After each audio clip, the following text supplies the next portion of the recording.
ডাকছে আকাশ, ডাকছে বাতাস, ডাকছে মাঠের সবুজ ঘাস। ও ছেলেরা খেলা ফেলে শুধুই কেন পড়তে যাস? আমি লোপামুদ্রা মিত্র। আপনারা শুনছেন কমিউনিটি রেডিও JU 90.8 মেগাহার্টজ। আমি অসম্ভব খুশি যে কমিউনিটি রেডিও প্রথম শুরু এখান থেকে আমাদের এই পূর্ব ভারতে। আর সবচেয়ে বড় কথা, কমিউনিটি রেডিও JU 90.8 মেগাহার্টজে আমরা এমন কিছু অনুষ্ঠান শুনি, যেমন ক্লাসিক্যাল প্রোগ্রাম, ঠুংরি, দাদরা এখানে শুনি।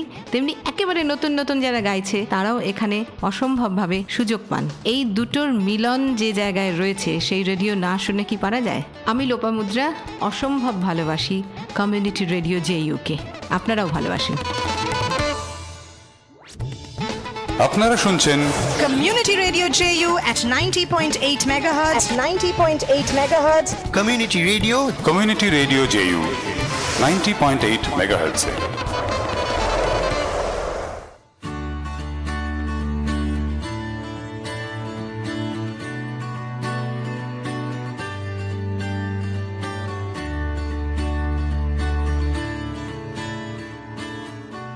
নমস্কার, শুনছেন কমিউনিটি রেডিও JU 90.8 মেগাহার্টজ। আপনাদের সঙ্গে সংস্কৃতি অনুষ্ঠান কবিতা নিয়ে রয়েছি আমি, সত্যজিৎ। আর কবিতা নিয়ে রয়েছি, কবিতা তো সঙ্গে রয়েছে এবং কবিতার মানুষও সঙ্গে রয়েছেন, এবং এমন একজন মানুষ সঙ্গে রয়েছেন আমার খুব প্রিয় একজন মানুষ। এবং আমার প্রিয় মানুষ অনেকেই, এই কারণেই বলি, মানে একটু বলতে ইচ্ছে করছে আপনাদেরকে যে এই মানুষটির সঙ্গে আমার এতদিনের পরিচয় টেলিভিশনের পর্দায়, অথবা বেতার মাধ্যমে, অথবা CD ক্যাসেট, সেখানে তার কণ্ঠ শুনে। সেই মানুষটি তো আমাকে মানুষ করেছে অনেকভাবে। সেই মানুষটি আমাকে বলতে শিখিয়েছে অনেক কথা, যে কথাগুলিকে এত সুন্দর করে বলা যায় না হলে জানতামই না। অনেক কবিতা তার কণ্ঠে শুনেই ভালো লেগেছে, ভালোবেসেছে অনেক কবিতাকে। এবং সেই মানুষটিকে আজকে সামনাসামনি পেলাম, আজকে সামনাসামনি কথা বললাম অনুষ্ঠান শুরুর আগে। রয়েছে রত্না মিত্র। রত্নাদি, তোমাকে অন্তর থেকে শ্রদ্ধা জানাই এবং স্বাগত জানাই। তোমাদের সবাইকে অভিনন্দন, ভালো থাকো সবাই। একটা কবিতা দিয়ে না শুরু করতে ইচ্ছে করছে, মানে আমার খুব ভয় লাগছিল। আমি তোমায় বলছিলাম তোমার কণ্ঠে শুনেই কবিতাটি এত ভালো লাগতো। আর আজকে আমি বুঝতে পারছি আমার কণ্ঠে শুনে কেন, নিশ্চয়ই অসাধারণ ভালো কোনো একটা কবিতা তুমি পড়বে। আর একটু শুনি তোমার কাছে।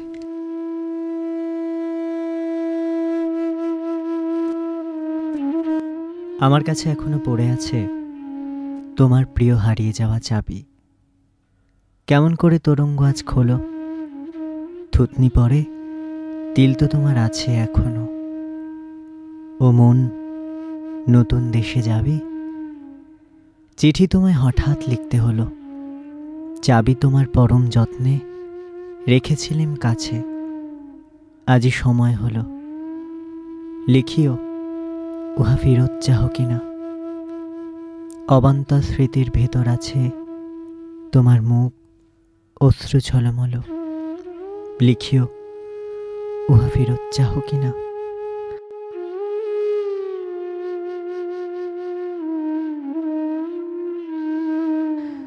কবিতাটার আমার মনে হয় যে কবিতাটার যখন আমি শুনেছি একটু আমার মনে হয়েছে যে হয়তো আমার বয়সী কবিতা ঠিক নয়, মানে আমি মনে হচ্ছিল একটু বড়দের কবিতা, হয়তো একটু প্রাক্তনের কথা হয়তো কোথাও কবিতার মধ্যে বলা হয়েছে। সত্যি কি তাই? আসলে আজকাল তো মুহূর্তে মুহূর্তে প্রাক্তন হয়ে যায়, তাই না? সম্পর্ক তৈরিও হয় খুব তাড়াতাড়ি, ভেঙেও যায় খুব তাড়াতাড়ি। কাজে প্রাক্তন হতে এখন আর খুব বয়স লাগে না। এটা বুঝতে পারি কি করে, এই কবিতা শুনে 22-23 বছরের মেয়েরও চোখে জল রেখেছি, 26-27 বছরের ছেলেকেও কষ্ট পেতে দেখেছি। তার মানে তাদেরও কোনো প্রাক্তনকে মনে পড়েছে। তবে হ্যাঁ, সাধারণভাবে সংসার ভাঙবার পর, একসঙ্গে ঘর বসতের পর যখন সে ঘর ভেঙে যায়, চাবি কবিতাটা বোধহয় তাদেরকে নিয়ে লেখা। আর আজকে কবিতা নিয়ে যখন আমরা রয়েছি, তোমাকে যখন পেয়েছি, তোমার কণ্ঠে তো কিছু শুনবই কবিতা, এবং শুনবো কবিতার সঙ্গে তোমার দিন যাপন। এটা একটু শুরুর থেকেই যদি শুরু করো, যে মানে ঠিক কবে শুরু করেছিলে কবিতা নিয়ে পথ চলা? পথ চলা বলতে ধরো মঞ্চে কবিতা নিয়ে আসা, এটা যদি বলো তার একটা নির্দিষ্ট সময় বলতে পারি, যে 79 সাল। 79 সালে আমি খুব মানে হঠাৎই আমাদের তথ্য সংস্কৃতি থেকে ডাক পাই কবিপক্ষে কবিতা বলার জন্য। এবং তার আগে আমি মূলত লিখতাম, আমি স্ক্রিপ্ট করতাম, লিখতাম। সেই লেখায় পঙ্কজদা, আমাদের পঙ্কজ সাহা, পঙ্কজদার একটা গ্রুপ অডিও ভিজুয়াল, তার জন্য একটা স্ক্রিপ্ট করেছিলাম। সেই স্ক্রিপ্টে যে মেয়েরা করছিলেন তাদের একজন হঠাৎ অসুস্থ হয়ে পড়েন এবং পঙ্কজদা বলেছিলেন যে যেহেতু তুমি স্ক্রিপ্টটা করেছো, তোমার তো ব্যাপারটা মাথায় আছে, তুমি যদি একটু করে দাও। তখন 3 দিন বাকি, তো আমি সেই অনুষ্ঠানটা করি। সেটা কিন্তু তথ্য সংস্কৃতির অনুষ্ঠান নয়, কিন্তু রবীন্দ্র সদনে হয়েছিল।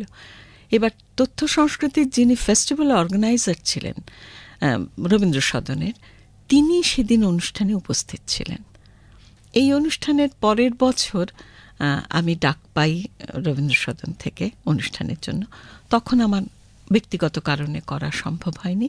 আবার ৭৯ সালে ওরা ডাকেন। এইভাবে আমার কবিতার জগতে চলে আসা।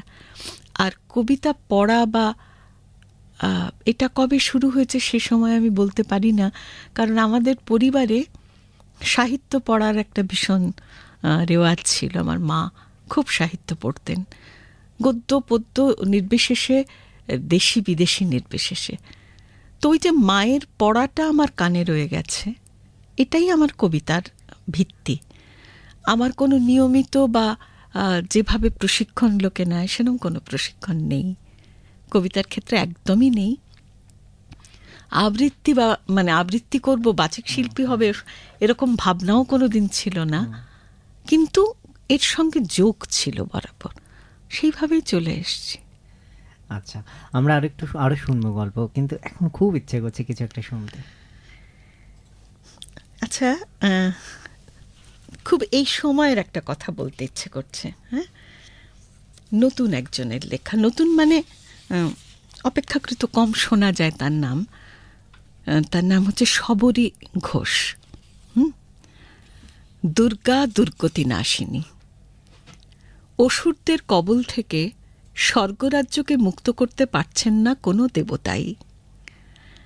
তখন তারা প্রত্যেকে নিজের নিজের শ্রেষ্ঠ শক্তি দান করলেন। দেবতাদের সম্মিলিত তেজ থেকে সৃষ্টি হলেন দুর্গা। স্বর্গরাজ্য পাপমুক্ত হল। আমরা যে যার নিজের বৃত্তে থাকি, বছরে একবার দুর্গাপূজন উৎসব করি। আমরা ভুলে গেছি সম্মিলিত শক্তির নামই দুর্গা দুর্গতি নাশিনী।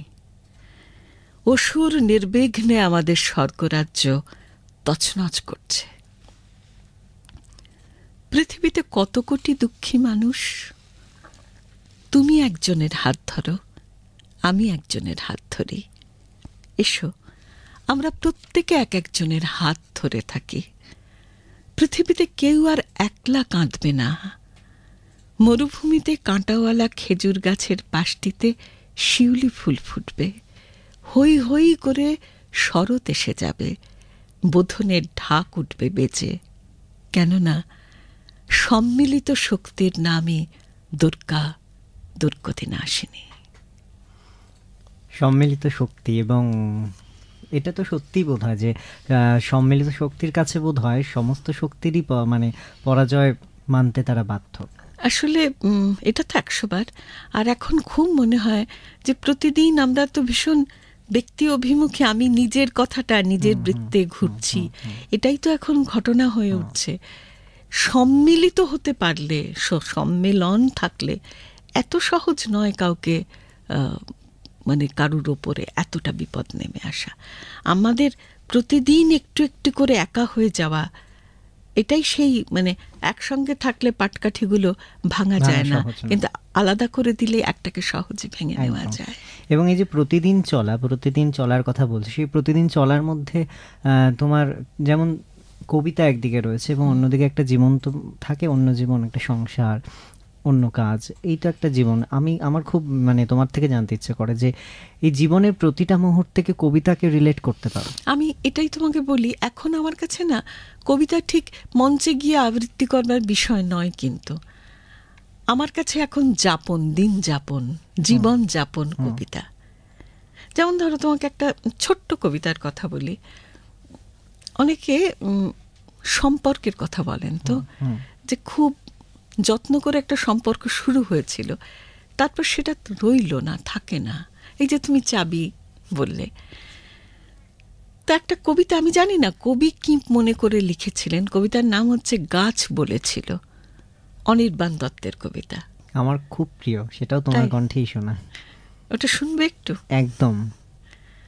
মাটি খুঁড়ে শ্রমে পুঁতেছিলে চারা, বলেছিলে গাছ ফল দিও। হাওয়া আর রোদ মেখে সারাদিন গাছ বলেছিল জল দিও। গাছ চেয়েছিল জল আর সার, তুমি চেয়েছিলে পাতার বাহার। ডালপালা মেলে বড় হোক শুধু, বলেছিলে সেরা ফল দিও। গাছ বলেছিল জল দিও। জল দিয়েছিলে ঠিক ঠিক রোজ, সার পড়ল কি নিয়েছিলে খোঁজ। মালি দেখেছিল পোকা ধরল কি শক্ত গুঁড়ির তলটিও। তোমার অসাড়ে সার গেছে চুরি, খসে গেছে পাতা, ঝরে গেছে কুঁড়ি, ক্ষয়ে গেছে মূলটিও। গাছ বলেছিল জল দিও।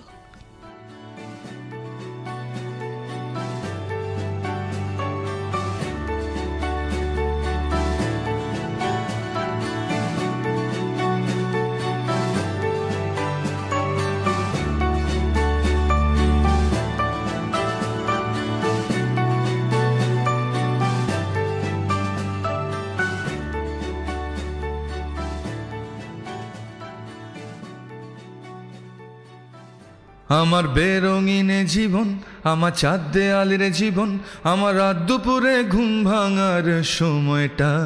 আমার চিত্ত উদাস করে, তোর কথা মনে পড়ে, আমার উদাস উদাস সাদা মাটা জীবনটা। ওরে মন, ও উদাস পাগল মন, ওরে আমার কথা শুন, চল জটিল হয়ে যাই। নমস্কার, আমি মনোময় ভট্টাচার্য। আপনারা শুনছেন community radio JU 90.8 megahertz. Jadavpur university সংস্কৃতি পড়াশুনোর একটা বড় ইনস্টিটিউশন, যেখান থেকে কত ছেলেমেয়েরা তাদের নিজের স্বপ্ন নিয়ে বেরোয় প্রফেশনাল ফিল্ডে। এবং এখানে এরকম একটি FM স্টেশন হয়েছে, এবং এখানে দারুণ দারুণ সব গান বাজে, ক্লাসিক্যাল মিউজিককে প্রাধান্য দেওয়া হয়। এবং যারা নতুন নতুন কাজ করছে, যারা নতুন নতুন গান বাজনা নিয়ে ভাবনা চিন্তা করে ইন্ডাস্ট্রিতে আসার চেষ্টা করছে, তাদের গানও এখানে খুব সুন্দর সুন্দর বাজানো হয়। এবং এটা একটা খুব সুন্দর প্রয়াস। আমি আশা করব যে যাদবপুরের এই প্রয়াস যেন মানুষের মধ্যে মিশে যায় এবং মানুষ মন দিয়ে শোনেন। আমি শুনি, আপনারাও শুনুন কমিউনিটি রেডিও জেইউ 90.8 মেগাহার্টজ। আপনারা শুনছেন Community Radio JU at 90.8 megahertz. At 90.8 megahertz. Community Radio JU 90.8 megahertz.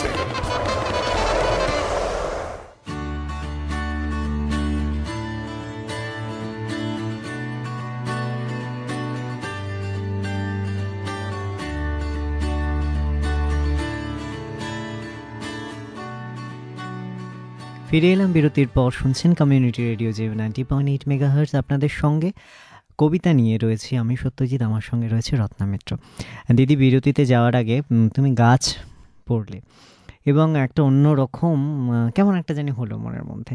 এই যে কেমন একটা হলো মনের মধ্যে, আমার জানি না কেন যে আচ্ছা, কবিতা এই যে যারা বলেন, মানে কবিতা পড়া এবং কবিতা বলার মধ্যে তো একটা পার্থক্য রয়েছেন। সেই ক্ষেত্রে কবিতা যারা বলেন তাদের কি অনেক বেশি দায়িত্ব থাকে একজন শ্রোতার কানে সেই কবিতাটাকে ভালো লাগানোর জন্য করে বলার? আমি এই কারণেই এটা মানে এইটা বলতে চাইছি, এই কারণেই, কারণ কবিতাটা এখনও, মানে কবিতা আবৃত্তি সেই ক্ষেত্রে এখনও অনেকভাবেই অনেক জায়গায় ব্রাত্য। সেটা আমি একটা কথা বলি, আমরা যখন এসেছি এই জগতে তারও কিছুটা আগে শুনেছি একদম জাস্ট ফিলারই ছিল কবিতা। তবে আমরা এসেছি যে সময়টায়, তখন কিন্তু আস্তে আস্তে কবিতার আসর হচ্ছে, কবিতা একটা অন্য মর্যাদা পাচ্ছে। এখন অনেক বেশি ছেলে মেয়ে কবিতার চর্চা করছে, কিন্তু যে কথাটা তুমি বলছো যে গান বা নাটক ইত্যাদি যে মর্যাদায় একটা মঞ্চে উপস্থাপিত হয়, কবিতার জন্য সেটা নেই। এটাই তো তোমার প্রশ্ন। দেখো, কবিতার পাঠকও কম এবং আবৃত্তিকে শিল্পের সেই জায়গাটায় এনে দেওয়া, সেটা এখনো পর্যন্ত মানে সব ধরনের মানুষের মধ্যে সম্ভব হয়নি। কিন্তু আমি উল্টো দিক থেকে না দেখে একটু নিজের দিক থেকে বলি, আমি বহুজনকে দেখেছি কবিতা চর্চা দিয়ে জীবন শুরু করেছেন, তারপর তারা হয় কেউ শ্রুতি নাটককে বেছে নিয়েছেন, কেউ সঞ্চালনাকে বেছে নিয়েছেন মঞ্চে উপস্থাপনার জন্য। আমার প্রশ্ন হয়েছে কেন? সঞ্চালনার ক্ষেত্রে অনেক বেশি সুযোগ আসে, সেজন্য শ্রুতি নাটকের ক্ষেত্রে কবিতা মুখস্থের দায়িত্ব নিতে হয় না, সেই জন্য প্রশ্নগুলো কিন্তু এইখানে থেকে যায়। যারা নিচ্ছেন আমাদের মানে পেশ করছি যাদের কাছে, তারা কেন নিচ্ছেন না যে প্রশ্ন, আমরা যে কাজটা করছি সেটার প্রতি আমাদের দায়বদ্ধতা কতটা, এটা কিন্তু আমাকে ভাবায়। আর নিশ্চিত আমাদেরও দায়িত্ব রয়ে গেছে যে কেমন করে দিলে পরে আমরা মানুষকে পৌঁছতে পারবো। মানে মানুষের ভালো লাগা শুধু নয়, কথা হচ্ছে যে আমিও তো একটা তাগিদ বোধ করব, এই যে কবিতার সঙ্গে আমার যে সম্পর্কটা তৈরি হবে, সেই সম্পর্কটা আমরা ঠিকঠাক মতন করতে পারছি কি, এটা একদম। সেটা বোধহয় বাচিক শিল্পীদের ক্ষেত্রে একটা বড় দায়বদ্ধতা এই ক্ষেত্রে। নিশ্চয়ই, তার কবিতা তো এমন একটা জিনিস, সেটা তো অভিধার অর্থে শেষ হয়ে যায় না।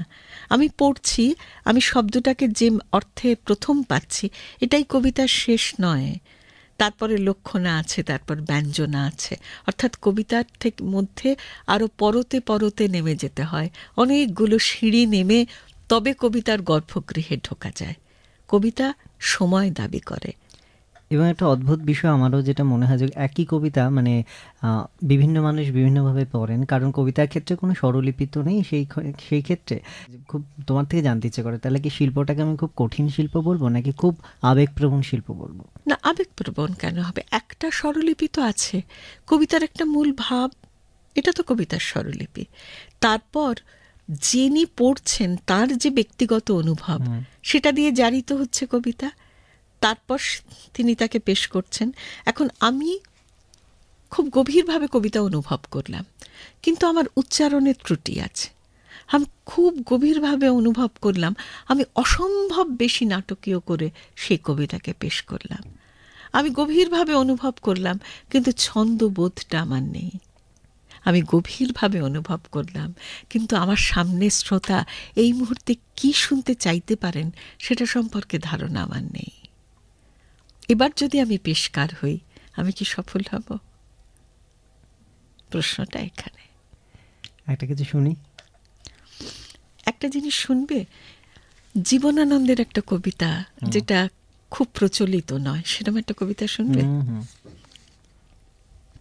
কবিতার নাম মনে পড়ে সেই কলকাতা। মনে পড়ে সেই কলকাতা, সেই 1330, বস্তির মতো ঘর, বউবাজারের মোড়ে দিনমান ট্রাম করে ঘর ঘর। আমাদের কিছু ছিল না তখন, ছিল শুধু যৌবন, সাগরের মতো বেগুনি আকাশে সোনালি চিলের মন। ছেঁড়া শাড়ি পরে কাটাইতে দিন বাটনা হলুদ মাখা, বিভারানী বোস তোমার দুহাতে ছিল দুটো সাদা শাঁখা। সাদা শাঁখা শুধু তোমার দুহাতে, জুটিত না তেল চুলে, তবুও আমরা দিতাম আকাশে বকের পাখনা তুলে। জুটিত না কালি কলমে আমার কাগজে পড়িত টান, তোমার বইয়ের মার্জিনে বিভা লিখিতাম আমি গান। পাশের বাড়ির পোড়া কাঠ এনে দেয়ালে আঁকিতে ছবি, আমি বলিতাম অবন্তী বিভা, তুমি শুধাইতে ঈগল কবি। চক্ষে তোমার মিংযুগ ভাসে, কাংড়ার ছবি ওই নীল চোখে, আমার হৃদয়ে অনুরাধাপুর পুরানো ফরাসি গানের বুকে। সেদিন আমার পথে পথে হাঁটা, সেও তম্বুরা মান্ডলিন, তোমার সেদিন ঘর সিঁড়ি ভাঙা, বাংলার পট পুরনো চীন। পৃথিবীর মুখে তুড়ি দিয়ে দিয়ে দুইটি হৃদয় সেই, ডাল তেল নুন জোটে না যাদের, জামা শাড়ি কিছু নেই, তবুও আকাশ জয়ের বাসনা, দুঃখের গুলি সে যেন ঢিল, আমরা দুজনে বেগুনি আকাশে সোনালি ডানার শঙ্খচিল। শরীরের ক্ষুধা মাটির মতন, স্বপ্ন তখন সোনার সিঁড়ি, মানুষ থাকুক সংসারে পড়ে, আমরা উড়িব পৃথিবী ছিঁড়ি। সকাল হয়েছে চাল নাই ঘরে, সন্ধ্যা হয়েছে প্রদীপ নাই, আমার কবিতা কেউ কেনে নাকো, তোমার ছবিও ঘুঁটের ছাই। 6 মাসের ভাড়া পড়ে আছে নাকি, ঘরে নাই তবু চাল করি নুন, আকাশের নীল পথে পথে তবু আমার হৃদয় আত্মিলাহুন। আকাশের নীল পথ থেকে পথে জানালার পর জানালা খুলে, ভোরের মুনিয়া পাখির মতন কোথায় যে দিতে পাখনা তুলে। সংসার আজ শিকার করেছে, সোনালি চিলেরা হলো শিকার। আজ আমি আর কবিতা লিখি না, তুমিও তো ছবি আঁকো না আর। তবুও শীতের শেষে ফাল্গুনে, মাতাল যখন সোনাল বন, দারিদ্র সেই 1330, দারিদ্র সেই, ফিরে চাই আজ সে যৌবন। ফিরে চাই আমি তোমারে আবার, আমার কবিতা তোমার ছবি। শুধাতাম আমি অনুরাধাপুর, শুধাইতে তুমি শকুন কবি। সেই যে আকাশ খোঁজার স্বপ্ন, দুঃখের ছররা সে যেন ঢিল, আমরা দুজনে বেগুনি আকাশে সোনালি ডানার শঙ্খচিল। আমাদের আজকের সময় প্রায় শেষের দিকে এবং মনে হচ্ছে অনেক কবিতা শোনার ইচ্ছে ছিল, কিন্তু শোনা হলো না। কিন্তু শুনবো তো অবশ্যই, আমরা যেতে যেতে একটা কবিতা শুনবই। কিন্তু তার আগে তোমার থেকে এইটাই জানতে চাইবো যে যারা কবিতা নিয়ে কাজ করতে চাইছেন, নতুন যারা, তাদের জন্য তুমি কি বলবে? একটাই কথা, কবিতার সঙ্গে থাকো, শুধু আবৃত্তির কবিতা বেছে নিও না। যেমন যেমন ফিল্মের একটা ভাষা আছে, প্রত্যেকটা মিডিয়ার একটা ভাষা আছে, তেমনি কবিতারও না একটা ভাষা। সেটা শুধু এই শব্দটা নয়, এই যে দুটো লাইনের মাঝখানে যে সাদা জায়গাটা, সে কিছু বলে, তাকে সময় দাও, বুঝতে পারবে। আর এই রেশটুকু নিয়ে আজকের আমরা অনুষ্ঠান থেকে বিদায় নেব, যাতে এই রেশটুকু অনেক দিন থাকবে আমাদের মধ্যে, এটুকু জেনে, এবং সেই রেশটুকু শেষ হতে না হতে আরও একদিন তোমাকে পাবো, এইটুকু আশা রেখে। আর আমাদের অনুষ্ঠান কেমন লাগলো আপনারা জানান ফোন করুন 24146060 এই নাম্বারে, মেল করুন radioju@gmail.com, ফেসবুকে আসুন www.facebook.com/radioju। আর যেতে যেতে তোমার থেকে কিছু শুনে আজকে বিদায় নেব। শঙ্খ ঘোষের একটা কবিতা বলি, রাধাচূড়া। মালি বলেছিল সেই মতো, টবে লাগিয়েছি রাধাচূড়া, এতটুকু টবে এতটা গাছ, সে কি হতে পারে? মালি বলে, হতে পারে যদি ঠিক জানো কিভাবে বানায় গাছপালা। খুব যদি বাড় বেড়ে ওঠে, দাও ছেঁটে দাও সব মাথা, কিছুতে করো না সীমা ছাড়া, থেকে যাবে ঠিক ঠান্ডা চুপ, ঘরেরও দিব্যি শোভা হবে, লোকেও বলবে রাধাচূড়া। সবই বলেছিল ঠিক, শুধু মালি যা বলেনি সেটা হলো, সেই বাড় নিচে চারিয়ে যায়, শিকড়ে শিকড়ে মাথা খোঁড়ে, আর এখানে ওখানে মাটি ফুঁড়ে হয়ে ওঠে এক অন্য গাছ। এমনকি সেই মরশুমি টব ইতস্ততের চোরা টানে, বড় মাথা ছেড়ে ছোট মাথায় কাতারে কাতারে ঝিঁপে আসায় ফেটে যেতে পারে হঠাৎ যে, সে কথা কি মালি বলেছিল? মালি তা বলেনি রাধাচূড়া।